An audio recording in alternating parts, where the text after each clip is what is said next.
Assalamualaikum warahmatullahi wabarakatuh. Para pemirsa, sebelum kita mengomentari Yusuf Mansur, ada baiknya kita kutip firman Allah di dalam surat Yasin ayat 65. A'udzubillahi minasyaitonirrajim. Bismillahirrahmanirrahim. Al-yawma nakhtimu ala afwahihim wa tukallimuna aydihim wa tashhadu arjuluhum bima kanu yaksibun. Ayat itu menyebut di hari itu, kata Allah, kami tutup atau kami segel mulut-mulut mereka dan berbicara kepada kami, kata Allah, yaitu tangan-tangan mereka. Dan kaki-kaki manusia di saat itu menjadi saksi atas apa yang telah mereka perbuat. Ayat ini kalau secara sederhana menggambarkan bagaimana nanti yaumil akhir, di mana manusia di saat itu tidak bisa lari dari hukum keadilan. Mau berbohong nggak bisa bohong, karena mulut yang biasa berbohong di saat itu dikunci oleh Allah. Sementara tangan yang melakukan perbuatan itu menjadi bisa berbicara kalau dalam bahasanya. Wa tukallimuna aydihim, berbicaralah di saat itu tangan-tangan mereka. Dan kaki yang melangkahkan itu juga menjadi saksi. Adalah Taufik Ismail ketika membaca ayat ini, dia tidak bisa menahan rasa harunya. Ya, karena dia seniman yang membaca Al-Quran, maka hasil bacaannya melahirkan puisi atau bait lagu yang dinyanyikan oleh Chrisye. Dan semenjak itu, kata istrinya, Chrisye tidak pernah berani lagi gitu, meninggalkan salat. Dan sampai akhir hayatnya dia sangat religius, dekat dengan perbuatan yang diridhoi oleh Allah. Dan ketika meninggal banyak orang yang mendoakan semoga Chrisye ini meninggal dalam keadaan husnul khotimah. Lalu kalau ayat ini kita bacakan ke Yusuf Mansur, apa kira-kira jawabannya? Mungkin ya dengan sombong dia akan mengatakan, oh aneh nanti dapat fasilitas khusus dari Tuhan gitu. Di akhirat bukan ditanya, dia malah yang akan nanya orang, mungkin gitu kan? Karena selama ini dia biasa enteng aja tuh mulutnya.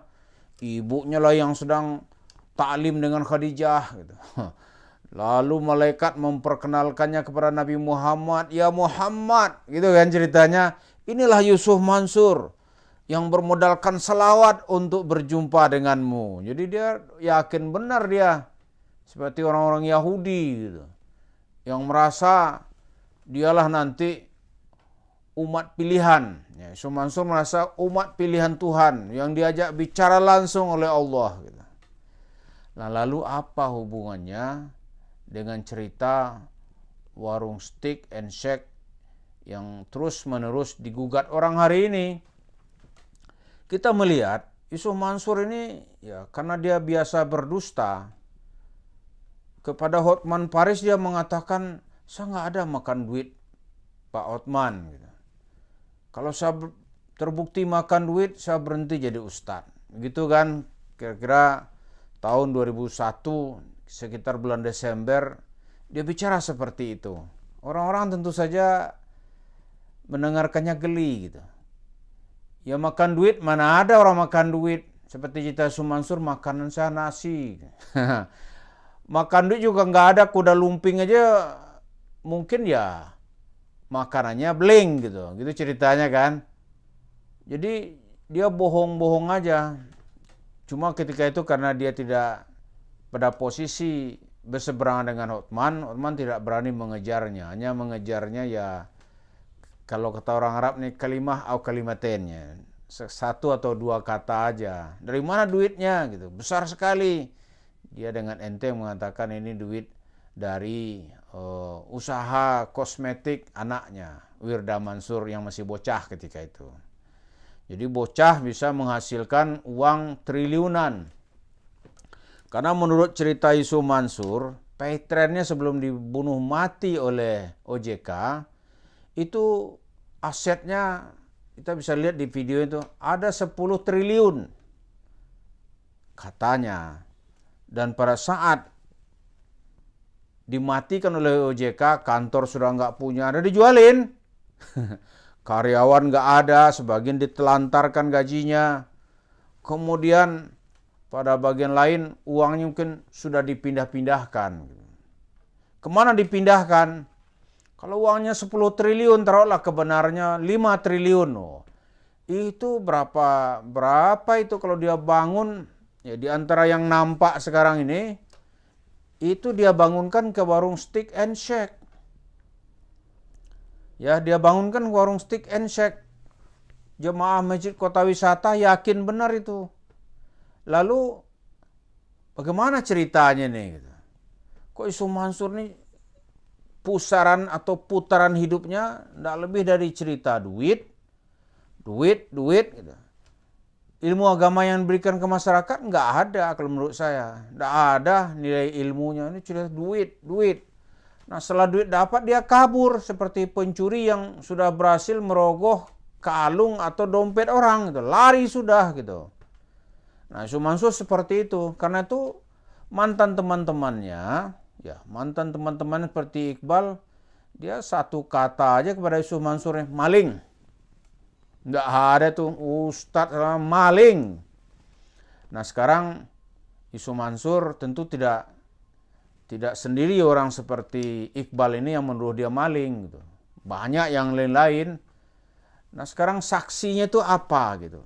Kita berharap dalam waktu dekat ada saksi dari perbuatannya itu nanti ya, kalau menurut banyak orang itu warung steak and shake itu di antara saksi gitu. Jadi kalau di akhirat nanti disebut wa tashhadu arjuluhum bima kanu yaksibun. Ya, kalau di dunia mungkin kita lihat warung steak satashhad bima fa'aluhu bima fa'ala Yusuf Mansur. Gitu kan? Atau bima fa'ala Yusuf Mansur fi hayatihim ad-dawat tijarah al-kadzibah. Kira-kira begitulah gitu. Jadi kita lihat uang putaran-putarannya ini yang banyak itu, Yusuf Mansur pusingnya sekarang ini apa gitu. Ada dua hal yang buat dia pusing sekarang ini. Yang pertama, aliran sedekah sudah tertutup. Yang kedua, kalau orang-orang ini marah, itu diungkit-ungkit duitnya dibawa kemana gitu. Maka kalau ada aja orang yang mau melaporkan, oh itu bagus sekali. Dia sama seperti mujahid itu, atau orang yang berjihad menegakkan kebenaran gitu. Berjihad itu ada Bapak Ibu ini tertipu oleh cerita Yusuf Mansur lantas dipolisikan gitu. Wah, itu sebuah perjuangan yang sangat besar.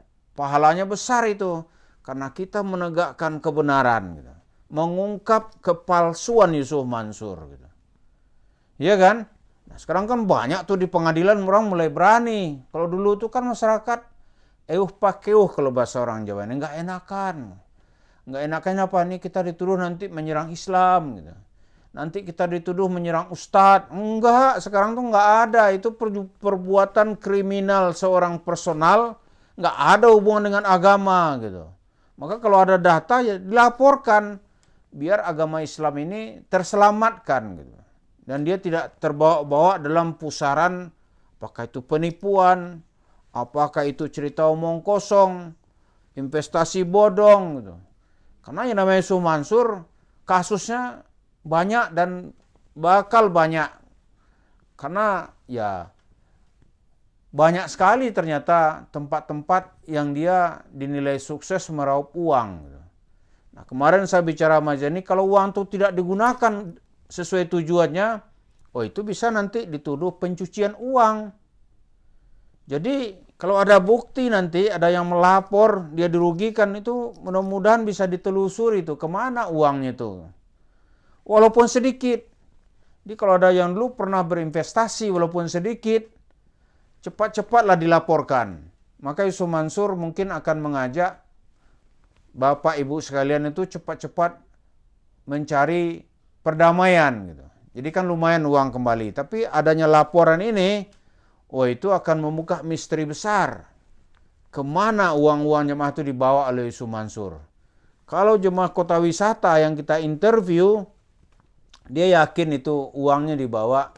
Salah satu wujudnya itu adalah warung steak and shake yang jumlahnya bertebaran di mana-mana, yang harganya murah, yang tidak mungkin beruntung banyak secara ekonomi, karena bagi Yusuf Mansur bukan itu yang penting. Uang ini yang dapat di mana bisa selamat di situ gitu. Itu keyakinan para korban di daerah Masjid Darussalam, kota wisata Cibubur.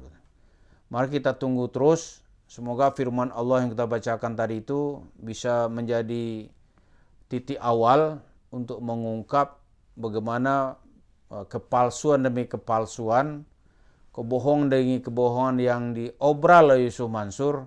Mudah-mudahan ada saksi yang menyatakan bahwa sebagian uang jemaah itu wujud saksinya adalah di warung yang sekarang sedang dikembangkan oleh Yusuf Mansur. Terima kasih. Assalamualaikum warahmatullahi wabarakatuh.